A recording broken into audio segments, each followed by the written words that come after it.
बात जुर्म से जूझते आवाम की हो या समाज में बढ़ते क्राइम ग्राफ की, अपराध की हर सूरत के पीछे छिपा होता है कोई ना कोई गुनहगार। नमस्कार, मैं आप सबके साथ रंजना रावत और आप देख रहे हैं तफ्तीश की राह में आने वाली हर कड़ी सुराग बनकर पहुंचाती है गुनहगारों को सलाखों के पीछे। क्राइम पर न्यूज 18 के इस खास शो तफ्तीश में आज हम आपको इस हफ्ते की 3 बड़ी खबरों को दिखाने जा रहे हैं, जिसका सरोकार सीधे आपसे है, पुलिस और प्रशासन से है, क्योंकि हर जुर्म के खिलाफ हमारी तफ्तीश लगातार जारी है। तो चलिए शुरू करते हैं उन्हीं बड़ी खबरों की तफ्तीश।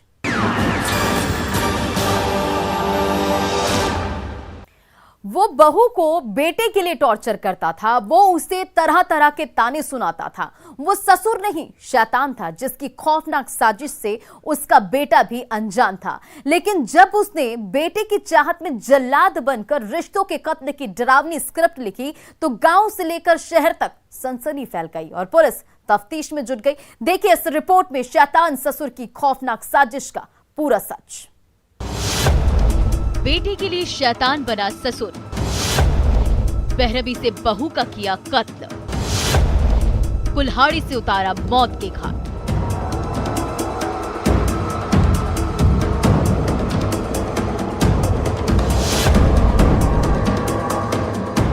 इतवारी मंडल, इसी नाम से रिश्तों के कत्ल की खौफनाक कहानी शुरू होती है, जिसकी दास्तां सुनकर आपकी रूह कांप जाएगी, खून खौल उठेगा, क्योंकि इस जल्लाद ने रिश्तों के पन्नों पर मौत की ऐसी खौफनाक स्क्रिप्ट लिखी है, जिससे बहू और ससुर का रिश्ता खून में सराबोर हो गया है, जिस पर समाज शर्म कर रहा है और मानवता तिल तिल कर दम तोड़ रही है।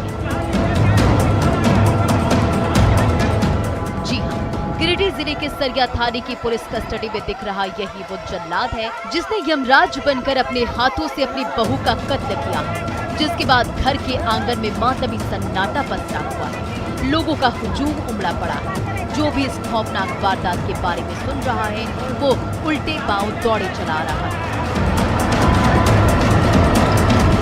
जिसकी तस्दीक ये तस्वीरें कर रही है, तफ्तीश करती पुलिस कर रही है और मौत की चादर ओढ़े गहरी नींद में सो रही उस शैतान की बहू कर रही है, जिसे उसने कुल्हाड़ी से काटकर मौत की घाट उतारा है। नगर किसवारी इसबरा टोला का घटना है। इतवारी मंडल अपनी बहू को जो है सो देखिए टांगी के धारदार हथियार से और मर्डर कर दिया है। एक्चुअल में देखा जाए तो ये मानवता को शर्मसार करने वाला घटना है। ऐसा होना नहीं चाहिए। देखिए 3 बच्चे हैं, उनके पति जो है बम्बई में अभी काम करने के लिए गए रोजगार के लिए। नाम ले लिए हैं और वहाँ से आ रहे थे, सिर्फ इतवारी मंडल ही थे। हम लोग गए थे देखने के लिए। उस समय हम लोग 4 जन गए थे। एक हम थे, एक ओकर परिवार के नाम की थे, बड़ो परिवार थे, एक ये थी, एक और थी गुड़ी माँ बोलते से। हम लोग 4 गए, तब तक वो मरी हुई थी। रिश्तों के कत्ल की इस खौफनाक वारदात के बारे में बताया जाता है कि गिरिडीह के सरिया थाना क्षेत्र के नगर केशवरिया टोला की रहने वाली खिरिया देवी को उसके ससुर ने सिर्फ इसलिए मौत के घाट उतार दिया कि उसे सिर्फ 3 बेटियां थी। जी हाँ, शैतान ससुर बेटा चाह रहा था, लेकिन कुदरत ने उसे 3 बेटियां ही दे दी, जो उसकी जिंदगी के लिए काल बन गई और ससुर शैतान बन गया, जिसकी साजिश से खिरिया देवी का पति भी अब तक अनजान था। वो प्रदेश में पसीना बहा रहा था और घर पर उसका बाप उसकी बीवी की जान लेने पर आमादा था और उसने ले भी लिया। बताया जाता है कि वारदात वाले दिन भी खिरिया देवी को बेटे के लिए उसकी सास और ससुर ने टॉर्चर किया था और रोज रोज की कलह से वो तंग आकर अपनी मानसिक संतुलन खो बैठी और सास ससुर से उलझ गई, जो उसकी जिंदगी पर भारी पड़ा। जब तक वो कुछ समझ पाती, उसका ससुर इतवारी मंडल घर के आंगन में रखे कुल्हाड़ी को उठाया और उस पर वार कर दिया। उसने तब तक वार किया जब तक वो खून से लथपथ होकर जमीन पर नहीं गिरी। जमीन पर गिरते ही उसकी मौत हो गई। उसके बाद ससुर से शैतान बना इतवारी मंडल उसकी 3 बेटियों को मारने के लिए दौड़ा, लेकिन ऐन वक्त पर पड़ोसियों ने दस्तक देकर तीनों को बचा लिया और जल्लाद इतवारी मंडल को दबोच दिया। उसके बाद पुलिस को खबर की। जब सरिया थाने की पुलिस मौके पर पहुंची तो स्थानीय लोगों ने उसे पुलिस के हवाले सौंप दिया। प्रशासन से यही कहेंगे कि जो दोषी है उसको बख्शा नहीं जाए, क्योंकि समाज में ऐसा पुनरावृत्ति हो नहीं और जो दोषी है उसको कठोर से कठोर सजा मिले। पुलिस ने मृत खिरिया देवी की सास को भी गिरफ्तार किया है। अब जरूरत है कि सख्त से सख्त सजा दिलाने की, ताकि समाज में सुखद संदेश जाए और फिर कोई ससुर शैतान बनने की हिमाकत ना करे। लेकिन जिस तरह से पोते की चाहत में सास और ससुर ने रिश्तों के पन्नों पर बहू की हत्या की स्क्रिप्ट लिखी थी, वो बेहद खौफनाक थी, जिसकी दास्तां सुनकर हर कोई सन्न है। न्यूज़ 18 के लिए गिरिडीह से एजाज अहमद के साथ ब्यूरो रिपोर्ट। 2 जून 2022 यही वो तारीख है जिस दिन भोजपुर जिले में कारोबारी सलील प्रसून जैन की अपराधियों ने गोली मारकर हत्या कर दी थी, जिसे लेकर पुलिस की खूब किरकिरी हुई थी। लेकिन 12 दिनों बाद जब पुलिस ने इस पूरे मामले का खुलासा किया तो हैरान करने वाला सच सामने आया, जिसे जानकर आप भी अपने दांतों तले उंगली दबाने को मजबूर हो जाएंगे। इस रिपोर्ट में देखिए सुपारी किलिंग से सलाखों तक की पूरी कहानी। सलील जैन हत्याकांड का खुला राज। 12 दिन बाद साजिश करता बेनकाब। 4 लाख में हुआ था मौत का सौदा।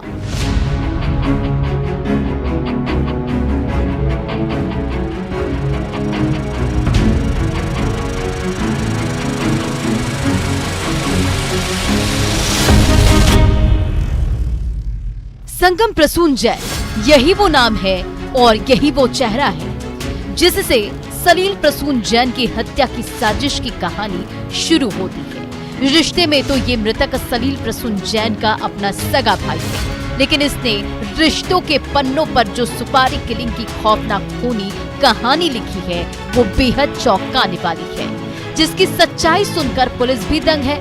बताएंगे साजिश से लेकर हत्या तक की पूरी कहानी, जिसे समझने के लिए आपको वक्त के उन्हीं पन्नों पर लेकर चलते हैं जहां से इस खूनी साजिश की डरावनी स्क्रिप्ट लिखी गई थी।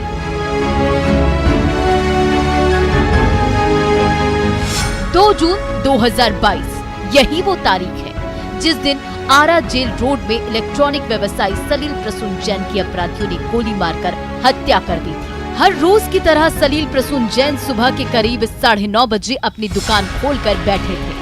तभी हथियारबंद अपराधी आधम के और सलील प्रसून जैन को टारगेट करते हुए ताबड़तोड़ गोलियां दागने लगे, जिसमें से 4 गोली सलील प्रसून जैन के शरीर को चीरती हुई निकल गई, जिससे घटनास्थल पर ही मौत हो गई। वारदात को अंजाम देने के बाद अपराधी आराम से हथियार लहराते हुए फरार हो गए।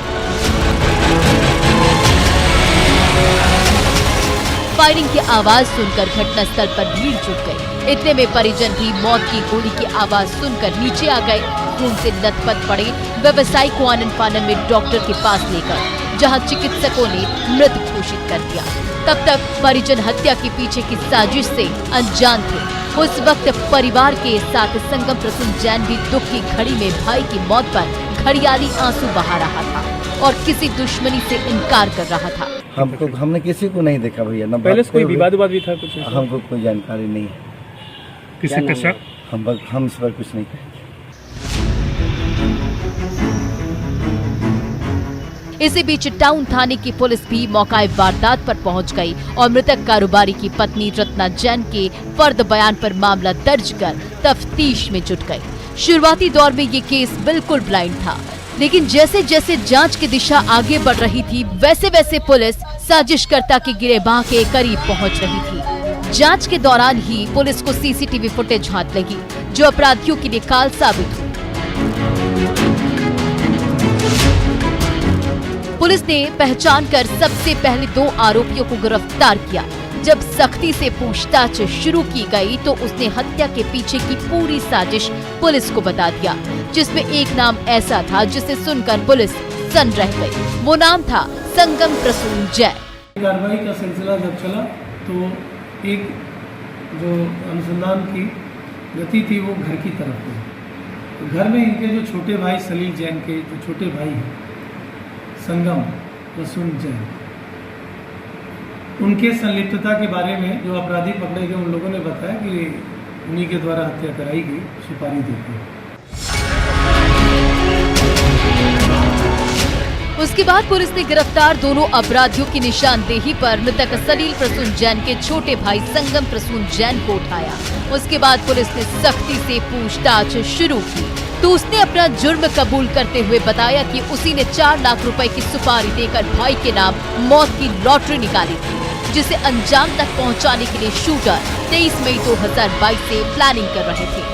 मौका मिलते ही शूटरों ने 2 जून को उसे अंजाम तक भी पहुंचा दिया। पुलिस ने हत्या में शामिल 2 पिस्टल में से 1 देसी पिस्टल और 6 जिंदा कारतूस के साथ साथ 3 मोबाइल फोन को भी जब्त किया है, लेकिन अभी भी पुलिस को एक पिस्टल की तलाश है। इसमें पूरे घटनाक्रम में 4 लाख की राशि इनको दी गई अलग अलग टुकड़ों में, और इस घटना को कारित करने के लिए पिछले माह के 23 तारीख से लगातार अपराधकर्मी अलग अलग रास्तों का अपना करके और रेकी करके पहुंचते थे और वॉच करते थे एक्टिविटी, और अंततः घटना को उन्होंने अपने तरीके से अंजाम दिया।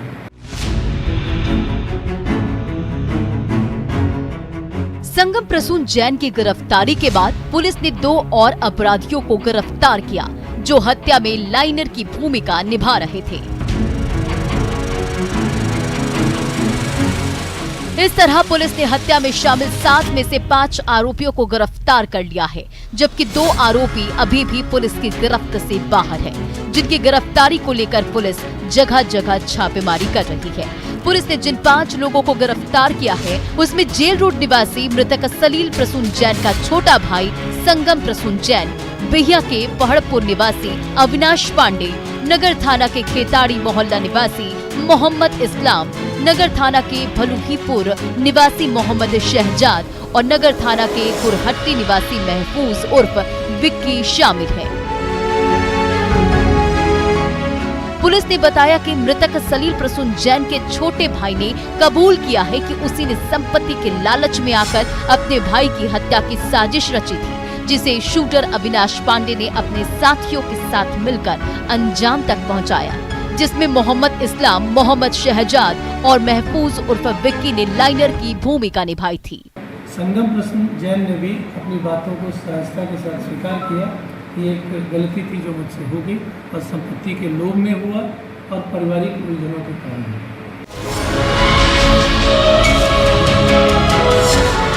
इस तरह पुलिस ने हत्या के 12 दिन बाद खुलासा करते हुए भाई के दुश्मन बने संगम प्रसून जैन की साजिश को बेनकाब करते हुए हत्या में शामिल मुख्य षड्यंत्रकर्ता संगम जैन और शूटर अविनाश पांडे समेत लाइनर की भूमिका निभाने वाले इस्लाम, मोहम्मद शहजाद और महफूज उर्फ विक्की को जेल की सलाखों में पहुंचा दिया है, लेकिन अभी भी 2 आरोपी पुलिस की गिरफ्त से बाहर है, जिन्हें जल्द गिरफ्तार करने का पुलिस दावा कर रही है। न्यूज़ 18 के लिए भोजपुर से हिमांशु प्रवीण के साथ ब्यूरो रिपोर्ट।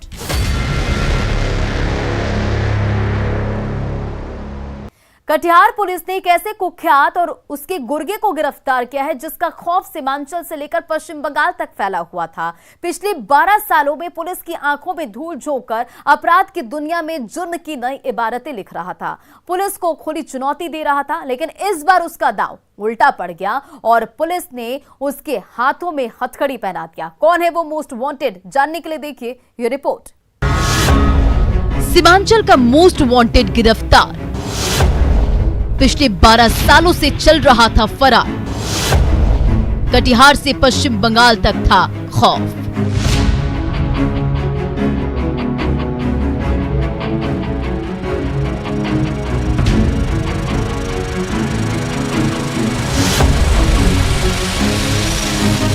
कटिहार पुलिस की कस्टडी में चेहरे पर नकाब और हाथों में हथकड़ी लिए दिख रहे ये दोनों शख्स कोई आम अपराधी नहीं है। इसमें से एक तो इतना खूंखार है कि इसका नाम सुनते ही कटिहार ही नहीं बल्कि पूर्णिया, किशनगंज, अररिया के साथ साथ पश्चिम बंगाल के मालदा जिले तक मातम छा जाता है। लोग इसका नाम सुनते ही खौफ से कांपने लगते हैं, आम से लेकर खास तक के पसीने छूटने लगते हैं।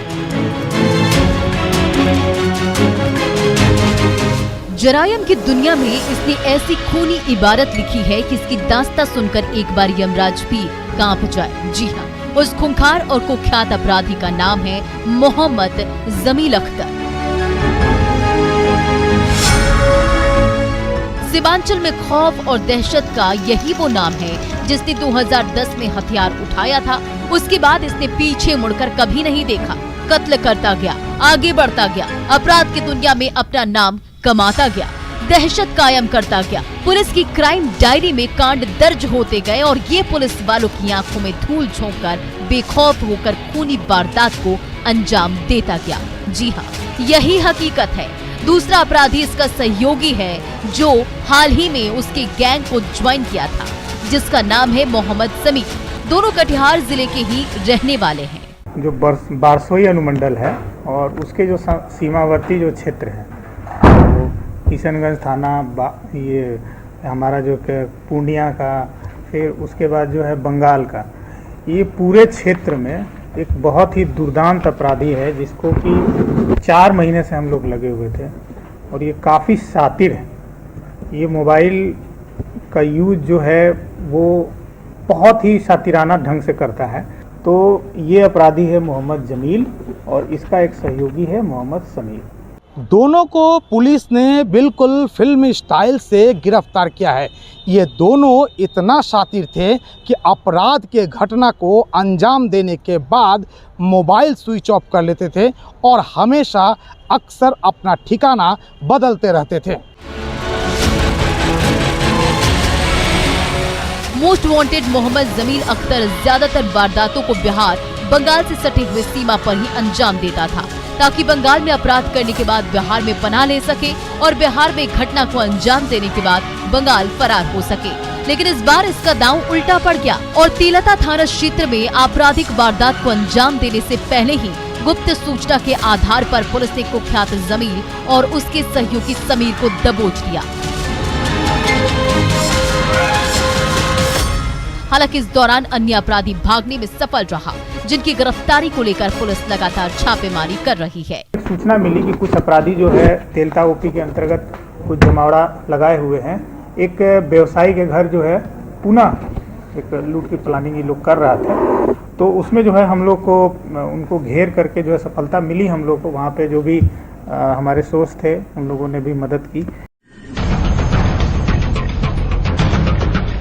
पुलिस ने जब दोनों की तलाशी लेना शुरू की तो मोस्ट वांटेड मोहम्मद जमील अख्तर के पास से एक देसी लोडेड पिस्टल, एक लोडेड देसी कट्टा, बाइक, 7.65 mm का 20 कारतूस, 9 mm का 35 कारतूस, 315 बोर का 6 कारतूस, एक लोहे की रेती, 3 पीस लोहे का टी, एक पेन कार्ड, एक आधार कार्ड और 2 मोबाइल फोन मिला है।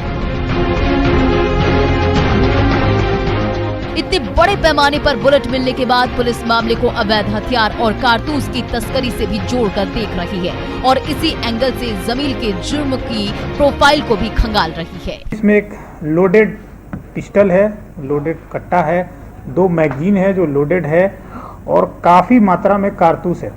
और ये 7.65 का 20 है, 9 mm का 35 है, 315 का जो है 6 कारतूस है।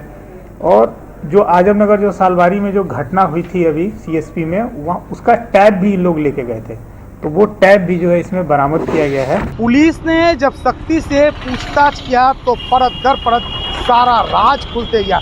उसने बताया कि 2010 में वो अपराध के दुनिया में कदम रखा था, उसके बाद खौफ और दहशत के गोली दागता गया, अपने दामन को लोगों के खून से रंगता गया, लूट हत्या की वारदात को अंजाम देता गया।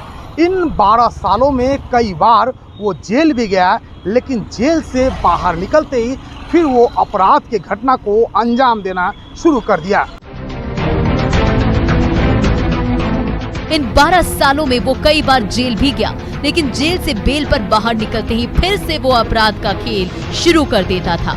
यही वजह है कि उस पर सीमांचल में अब तक 24 आपराधिक मामले दर्ज हैं। जब पुलिस ने जमील की क्राइम कुंडली खंगालनी शुरू की तो पता चला कि कुख्यात जमील पर बलिया बैलोन थाना में 6, बारसोई थाना में 6, आजमनगर थाना में 6, कदवा थाना में 1, हरिश्चंद्रपुर पश्चिम बंगाल थाने में 2, किशनगंज थाने में 1, बलरामपुर थाने में 1, आबादपुर थाने में 1 मामला दर्ज है। खासकर इस पर बारसोई, आजमनगर और बलिया बेलोन थाना क्षेत्र में मामले दर्ज हैं। जमील साल 2021 में जेल से बाहर आया था और उसके बाद वो लगातार ताबड़तोड़ अपराध की घटनाओं को अंजाम देता रहा। साल 2022 में अब तक वो लगभग 11 मामले को अंजाम दे चुका था। इससे पता चलता है कि अपराध की राह पर जमील कितना तेजी से अपना पैर जमा रहा था।